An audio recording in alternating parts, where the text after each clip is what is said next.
माँ, मुझे बहुत डर लग रहा है माँ, वो जानवर हमें मार देंगे। नहीं बच्चों, हमें कुछ नहीं होगा, भगवान पर भरोसा रखो। सुनिए, कुछ तो करिए, कहीं वो जानवर हमारे घर के अंदर न घुस जाएं। दरवाजा तो मैंने कसकर बंद कर दिया है, अब तो बस भगवान ही हमें बचा सकता है। ये यार, तेरे इस नए घर में तो पार्टी करने में बहुत मजा आ रहा है। कितना भी चिल्लाओ, नाचो, गाओ, कोई प्रॉब्लम नहीं है।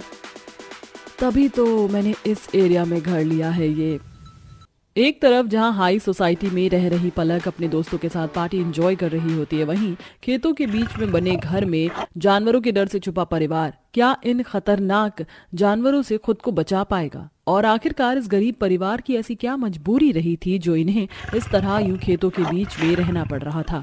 आइए हो रही इन सभी चीजों के पीछे का कारण जानते हैं।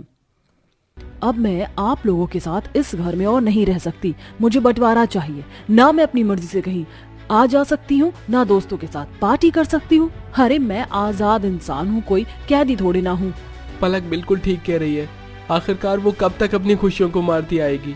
मैंने बहू को कभी भी बाहर आने जाने से नहीं रोका। जो मन करता है वो खाती है, पहनती है। उसे मैंने सिर्फ एक चीज के लिए रोका कि वो ऐसे घर में बैठकर अपने आवारा दोस्तों के साथ शराब ना पिए। क्या मैंने कुछ गलत कहा? अब इन बातों का कोई फायदा नहीं है, अब तो बस आप बंटवारा कर ही दो। और वैसे भी बंटवारे में आधे से ज्यादा हिस्सा मेरे नाम आना चाहिए, क्योंकि बाबा के गुजर जाने के बाद मैंने ही बिजनेस को संभाला है, भैया ने नहीं।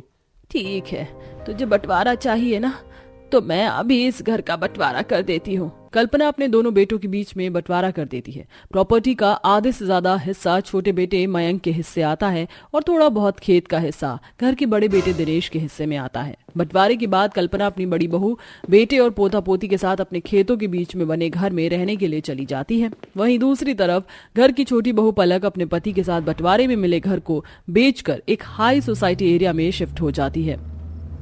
माँ, इस खेत में तो कितने सारे मच्छर हैं। देखो ना, मेरे हाथ पैरों पर कितने दाने निकल आए हैं। मुझे तो बहुत भूख भी लग रही है। खाना कब बनेगा माँ?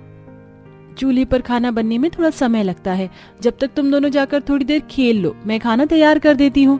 मनीषा अपने खेतों में बने घर के बाहर बैठकर आंगन में चूल्हे पर खाना बना रही होती है कि तभी मनीषा का पति दिनेश जलाने के लिए कुछ लकड़ियां काट कर लेकर आता है। दिनेश के हाथों से काफी सारा खून निकल रहा होता है, जिसे देख कल्पना और मनीषा काफी परेशान हो जाती है। ये क्या दिनेश, तेरे हाथ से खून कैसे निकल रहा है बेटा? वो काफी समय बाद लकड़ियां काटी ना, इसलिए थोड़ी चोट लग गई। घबराइए मत, मैं ठीक हूँ। खेतों के बीच रहने की वजह से इस पूरे परिवार को खाने से लेकर पीने तक हर छोटी बड़ी चीजों की परेशानी का सामना करना पड़ रहा था। जहां एक तरफ खेतों के बीच रहने वाली जेठानी अपने परिवार के साथ परेशान हो रही थी, वहीं दूसरी तरफ हाई सोसाइटी में रहने वाली अमीर देवरानी ऐशो आराम से बिना किसी परेशानी के अपनी जिंदगी जीती है। ओह नो, पास्ता तो ठंडा हो गया है, अब इसे ओवन में गर्म करना पड़ेगा।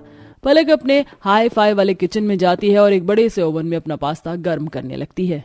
जब तक पास्ता गर्म हो रहा है तब तक जाकर गीजर ऑन कर देती हूँ। जहाँ एक तरफ हाई सोसाइटी में रह रही अमीर देवरानी बटन दबाते ही अपने घर के सारे छोटे बड़े कामों को कर देती थी, वहीं खेतों के बीच में रह रही गरीब जेठानी थोड़ी थोड़ी सब्जियों के लिए भी खेतों से ही कटाई करनी पड़ती है। ये सब्जियों की कटाई करना तो सच में बहुत मुश्किल का काम है।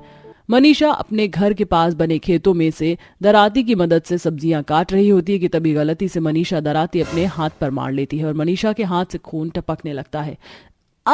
मेरा हाथ!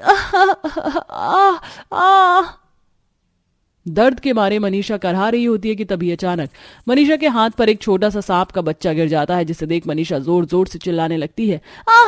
ये सांप का बच्चा कैसे आया? कोई निकालो इसे! मनीषा बड़ी मुश्किल से हिम्मत करते हुए उस सांप के बच्चे को अपने हाथ पर से निकाल कर फेंकती है और चिल्लाते हुए घर के अंदर भाग जाती है। इन चीजों से जेठानी का गरीब परिवार काफी दुखी होता है, लेकिन अब जो उनकी जिंदगी में परेशानी आने वाली थी उसके बारे में तो इन लोगों ने कभी अपने सपने में भी नहीं सोचा था। यहाँ तो बिजली का भी साधन नहीं है, हर रोज लालटेन चलानी पड़ती है। अंधेरा भी काफी हो चुका है। बिट्टू, साक्षी, चलो बेटा अब घर के अंदर आ जाओ। मनीषा के दोनों बच्चे बिट्टू साक्षी आंगन में बैठकर खेल रहे होते हैं। इस कंचे पर ना निशाना लगा, बिट्टू कंचे पर निशाना लगा ही रहा होता है कि तभी बिट्टू को उस खेतों के बीच में दो छोटी बॉल जैसी चमकती हुई चीज दिखाई देती हैं, जिसे देख बिट्टू डर जाता है। वो देखो, वो हमारे खेत में क्या चमक रहा है? कौन है वहाँ? सामने आओ, कोई बिल्ली है क्या? बिट्टू इतना बोल रहा होता है कि तभी दबे पांव के साथ उस खेत में से 4 काले काले तेंदुए निकलते हैं, जिन्हें देख दोनों बच्चे एक लंबी चीख के साथ भाग करके अंदर चले जाते हैं। क्या हुआ बच्चों, तुम दोनों ऐसे चिल्लाए क्यों? सब ठीक तो है? मनीषा अपने दोनों बच्चों से इतना बोल ही रही होती है कि तभी मनीषा अपने घर की खिड़की से बाहर देखती है कि उसके घर के बाहर बड़े बड़े तेंदुए खड़े हैं, जिन्हें देख मनीषा जल्दी से अपने घर का दरवाजा बंद कर देती है। वहीं कल्पना भी सारी खिड़कियों को बंद कर देती है। सारा परिवार डर के मारे घर के कोने में एक दूसरे से सिमट कर बैठा होता है। अचानक हमारे घर के बाहर ये काले काले तेंदुए कैसे आ गए? हम तो खेतों में रहते हैं ना कि जंगल में। हमारे खेतों के पीछे ही जंगल भी है, सुना है वहां पर कई सारे जंगली जानवर हैं। अब हम क्या करें? मुझे तो कुछ समझ नहीं आ रहा। आसपास भी कोई नहीं हमारी मदद के लिए। थोड़ी देर में तेंदुए के साथ साथ जंगल से और भी कई तरह के जंगली जानवर गरीब जेठानी के घर को घेर कर खड़े हो जाते हैं, और कोई तो खिड़की दरवाजे से घर के अंदर घुसने की भी कोशिश कर रहा था। पूरे परिवार को अपनी मौत अपनी आंखों के सामने दिख रही थी। जहां एक तरफ गरीब जेठानी का परिवार खेतों में जानवरों से यूं घिरा हुआ था, वहीं दूसरी तरफ हाई सोसाइटी में रह रही अमीर देवरानी अपनी फ्रेंड्स के साथ पार्टी कर रही होती है। It's the time to disco, it's the time to disco, कौन मिले देखो किसको, It's the time to disco। यार कितना मजा आ रहा है ना। मैं तो सोच रही हूँ कि ऐसी पार्टी हफ्ते में 1-2 बार तो होनी ही चाहिए, वो भी तेरे घर पर। ऑफ कोर्स यार, व्हाई नॉट। मैं तो कह रही हूँ कि हम फिर दोबारा से ऐसी पार्टी करेंगे। ये जंगली जानवर आग से बड़ा डरते हैं, अगर हमें इन्हें भगाना है तो आग जलानी होगी। माँ जी, चूल्हा तो घर के बाहर है और घासलेट भी वहीं रखा है, अब हम बिना इन चीजों की आग कैसे जलाएंगे? तभी मनीषा को सामने रखी लालटेन दिखाई देती है। सुनिए, घर के अंदर से छत पर चढ़कर इसकी सिल्ली हटाकर इस लालटेन को बाहर फेंक दीजिए। लालटेन जैसे ही गिरकर टूटेगी वैसे ही आग फैल जाएगी और सारे जंगली जानवर आग की वजह से भाग जाएंगे। दिनेश घर के अंदर से छत पर चढ़कर लालटेन को बाहर जानवरों के पास फेंक देता है। जैसे लालटेन टूटकर उसका तेल जमीन पर गिरता है तो घर के आसपास की काफी ज्यादा आग लग जाती है। आग को देख सारे जानवर जंगल की तरफ भागते हैं। वहीं दिनेश जल्दी से पानी की मदद से आग को बुझा भी देता है।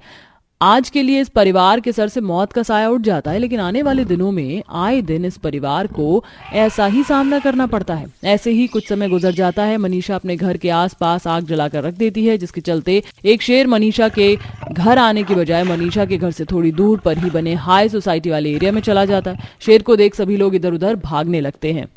अरे भागो, हमारी सोसाइटी में शेर घुस आया। वो शेर सीधा खिड़की की मदद से पलक के घर में घुस जाता है। पलक जल्दी से अपने बेटे को बेड के नीचे छुपा देती है और खुद डर के मारे अलमारी के ऊपर चढ़कर बैठ जाती है। चले जाओ यहाँ से, मैंने क्या बिगाड़ा है तुम्हारा? जाओ यहाँ से, मुझे मत मारो। लोगों की भगदड़ की वजह से सोसाइटी में शेर घुसने की बात मनीषा तक पहुंच जाती है। इस सोसाइटी में तो पलक भी रहती है, कहीं उसे कोई खतरा तो नहीं? हमें वहां जाना चाहिए। मनीषा जल्दी मशाल लेकर सीधा सोसाइटी में रह रही अपनी देवरानी के घर पहुंच जाती है। वो शेर पलक पर हमला करने वाला होता है कि तभी मनीषा मशाल दिखाते हुए उस शेर को डराकर एक कमरे में बंद कर देती है और पलक को अलमारी के ऊपर से नीचे उतारती है। तुम ठीक तो हो ना? तुम्हें कहीं चोट तो नहीं लगी? हमें फॉरेस्ट डिपार्टमेंट को कॉल कर दिया है, वो लोग इसे लेने आते ही होंगे। मनीषा, अगर तुम ना होती तो शायद वो शेर मुझे खा ही जाता। मनीषा, तुम्हारा बहुत बहुत शुक्रिया। मैं तुम्हारा ये एहसान कैसे चुकाऊंगी? मुझे माफ कर दो मनीषा। मैंने अपने मतलब के लिए घर का बंटवारा करके आप सबको जंगली जानवरों से भरे उस खेत में रहने के लिए मजबूर किया। जो हुआ उसे भूल जाओ। तुम और अमन ठीक हो, हमारे लिए ये सबसे ज्यादा जरूरी है। आप सब लोग मुझे माफ कर दीजिए। अब से आप लोग उस खेत में नहीं बल्कि इसी घर में रहेंगे। हम सब लोग पहले की तरह एक साथ हंसी खुशी रहेंगे। तो दोस्तों, कैसी लगी आपको हमारी ये कहानी? हमें कमेंट करके जरूर बताएं। साथ ही आपको हमारी इस कहानी की किस बहू का कैरेक्टर ज्यादा पसंद आया, हमें ये भी बताइए।